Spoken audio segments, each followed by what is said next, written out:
Islamic and informative videos کے لیے ہمارے چینل سلسبیل انڈیا کو سبسکرائب کریں. جزاک اللہ. جب بچے کی عمر 7 سال سے اوپر ہو جائے تو اسے مندرجہ ذیل چیزوں میں خاص طور پر خیال رکھا جائے. افطار اور سحر اپنے ساتھ میں کرائیں. 5 وقت کی نمازوں کی پابندی کروائیں. ایک دم سے 300 روزے رکھوانا شروع نہ کر دیں، بلکہ بتدریج 4-5 سالوں میں 30 روزوں تک پہنچیں. پہلے سال میں 5-7 روزے رکھے، دوسرے سال میں 10-12 رکھے، تیسرے سال میں 18-20 رکھے. اس طرح سے آہستہ آہستہ بتدریج بچے کی عادت ڈلوائیں تاکہ بچہ آسانی سے رکھ سکے اور اس سے زیادہ پریشانی کا سامنا نہ کرنا پڑے.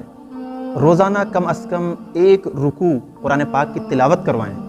افطار سے پہلے 10 منٹ بچے کو دعا کرنے کی عادت ڈلوائیں.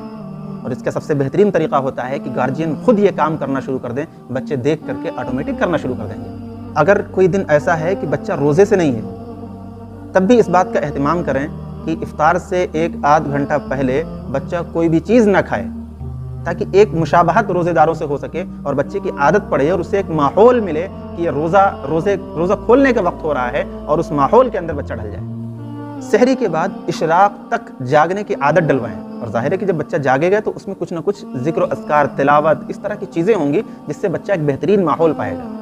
افطاری میں دسترخوان لگ رہا ہے تو بچے کو کچھ کام دیں، کچھ چیزیں لانے کو کہیں.